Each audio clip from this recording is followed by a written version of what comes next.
Hey guys, I just wanted to do my review of Legends of Tomorrow, season 3, episode 16.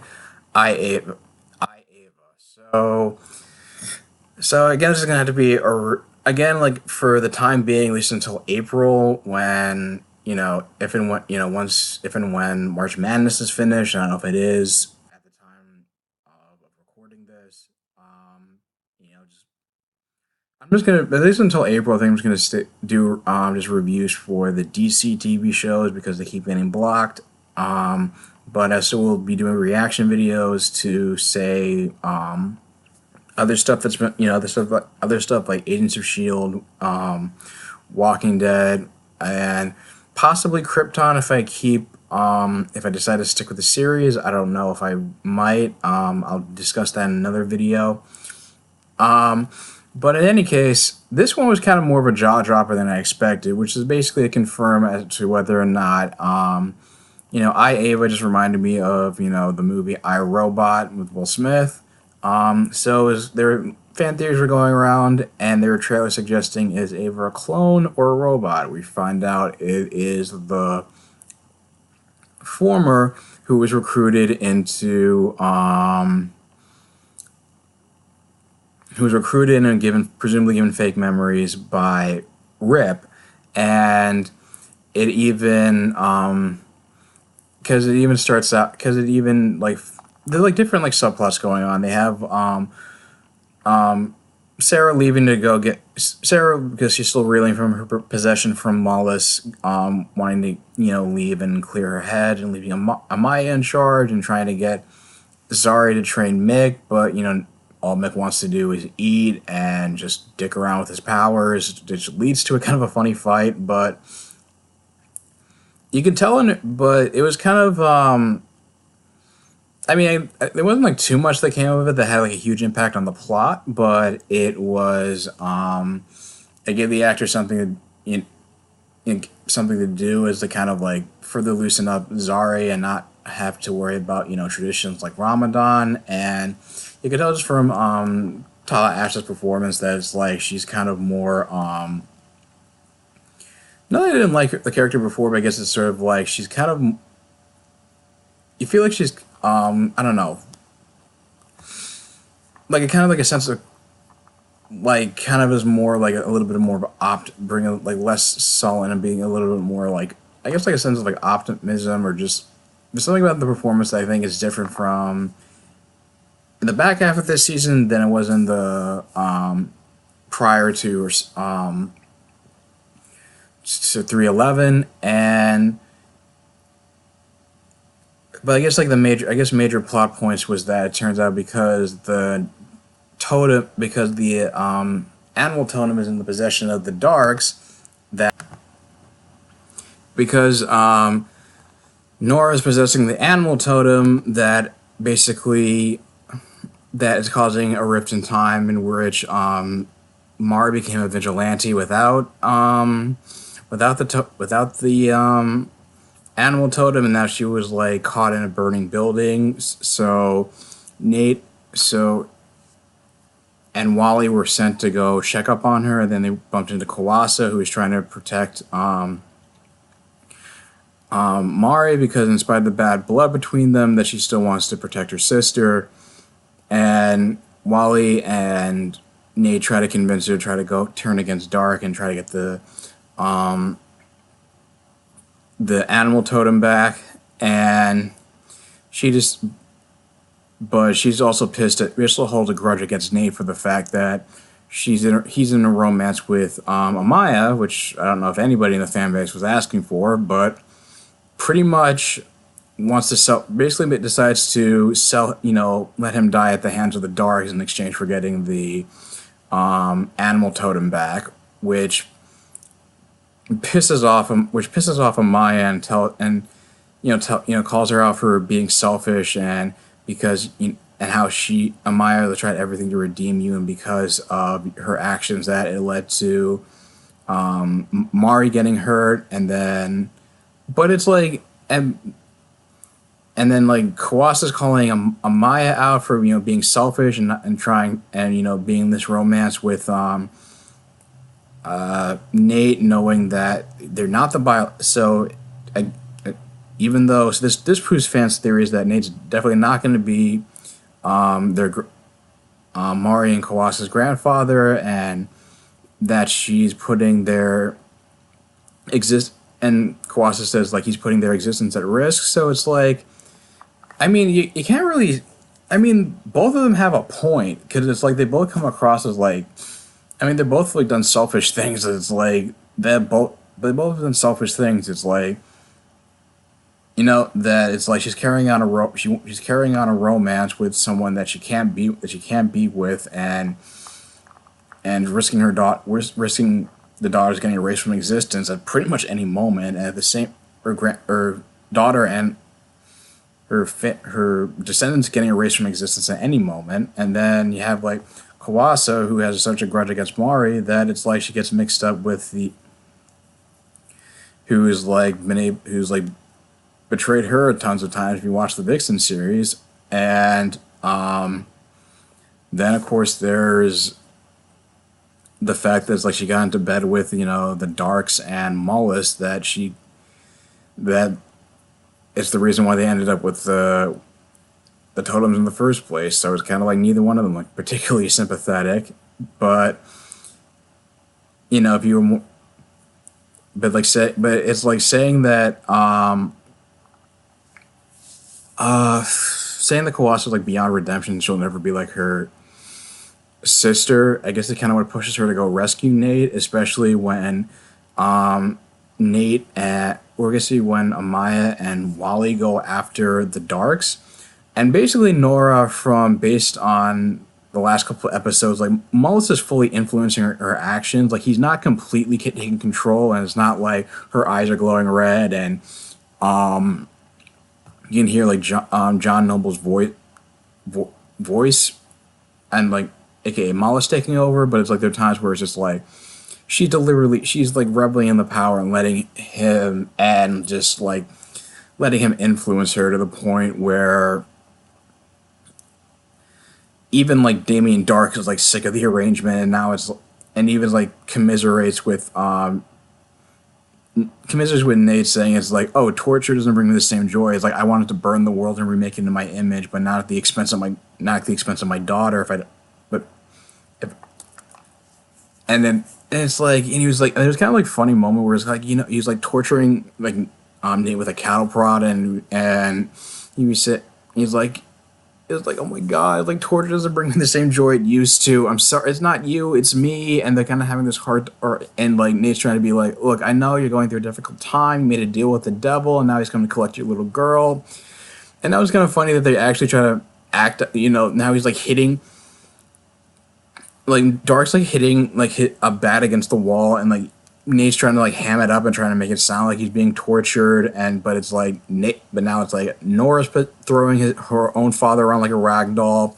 She even has the power to absorb Wally's like lightning streak and like stop him from running at super speed, that he launches a lightning bolt back at him and sends him into a wall. And then there's the spirit totem, which is still under Mullis' influence, because when Amaya tries to channel the power of the bear, it's still purple, and so, but she's about to like she's kind of able to fight through it, and it's like fighting with Mullis, but Kawasa comes to free Nate, so he can help Amaya fight Mullis and save her grandmother. But Mullis and both Nora are pissed at the betrayal, and they forcibly remove the water totem from her body in the process, which kills her again and corrupts that totem to their power. And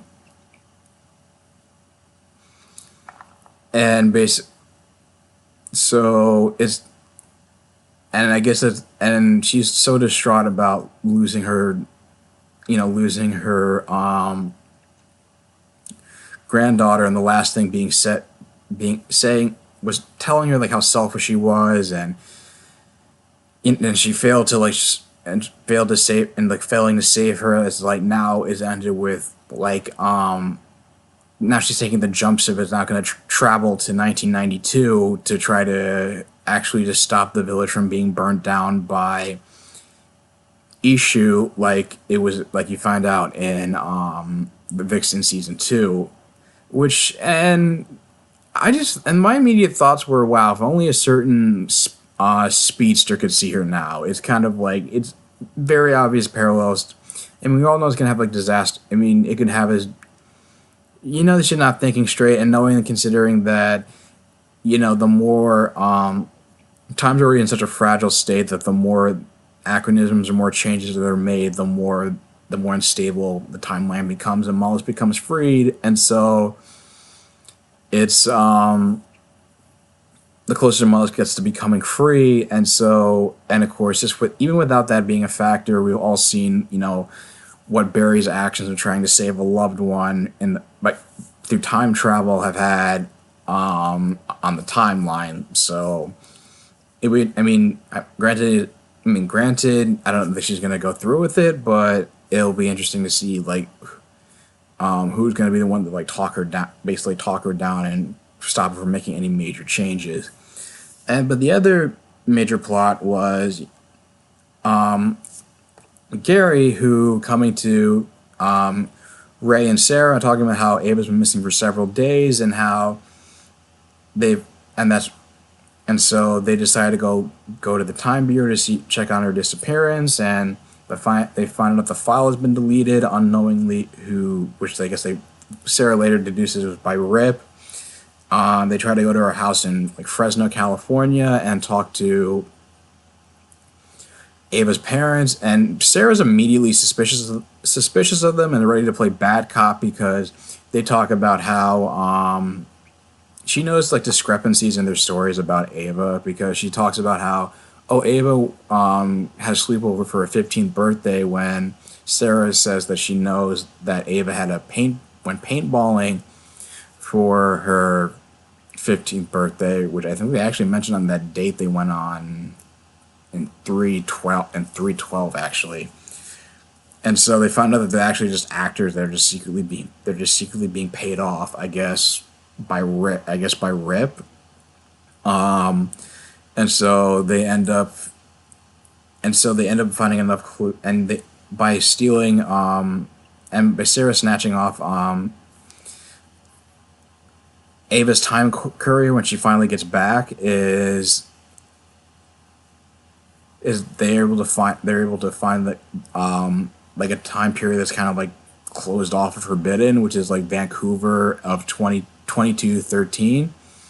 So they have to take like a Time Bureau mothership to that time, and that's when they find out that it was a clone. All of her genes, it's not like just from one person, it was just like genes taken from multiple people to create the ideal person, I guess, to help I don't know, I guess like help police the world or something, but not in like a totalitarian manner, but I don't know. It kind of raises some plot holes as to whether or not it's like, okay, it's in 2213. Vandal Savage took over the planet in the 22nd century, so does that mean does that mean like his reign, they stopped him from ever ruling? Does that mean, or was it just like the world was allowed to rebuild in like the almost 100 years since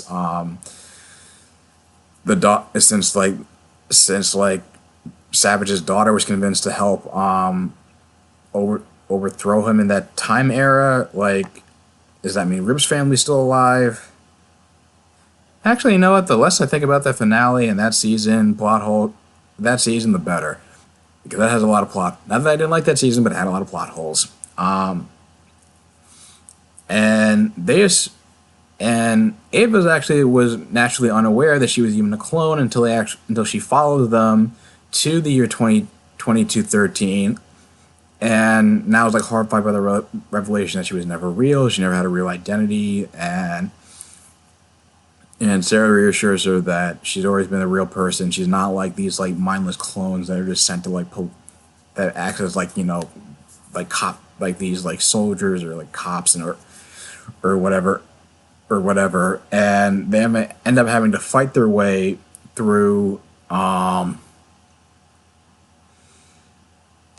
through all like the different Ava clones, especially one that Ray accidentally woke up, and it gives, I guess, Ava enough confidence to realize that she's not going to be one of these mindless clones. And I like the line that Ray dropped where he says it's the second worst attack of the clones I've ever seen. And also, I don't know what it is. It's like I liked Gary in the last episode, and I guess like kind of got his appeal, but I guess like I'm just kind of getting tired of his shtick of just being like nervous and nebbish and like afraid of everything, and like not wanting to be in the same room with people, and it's like not being in the same room with or not being same room with like Sarah and Ray when they were in that lab with all the clones because he was getting creeped out and then being afraid to fight. It was just like I don't know, maybe something about it just seems like it's so. I guess maybe my problem with it is that it just feels like the actor with it is just so over the top with the shtick that maybe that's why I'm a little bit turned off to it. Like I don't know, like I liked him more in last episode than I did here. It just feels like this was like a step back, but Sarah and Ava are now more going to double down on trying to figure out why Rip recruited basically a clone from the 2213 and gave her false memories. And also, and it's also interesting to see what next week's episode is going to be like, because the trailer for it said apparently Gorilla Grodd was they had to stop Gorilla Grodd from killing a younger version of Barack Obama, which is interesting considering I was wondering if Barack Obama ever became president in this universe, because you had in the invasion crossover there was a white guy as president, and then after his assassination he was succeeded by a black woman. So maybe I guess Obama was only in office for like one term, or yeah, I guess he probably had to be we'd probably had to be in office for like one term for that like to all work out. But there's also like the same episode is going to be called like guest starring John Noble. That is actually the title, guest starring John Noble. Like they seem like they're going to have like John Noble, I guess, playing like a fictionalized version of himself while in a universe where he's voicing Mullis. So I don't know. It's like it'll be interesting to see like where that episode goes.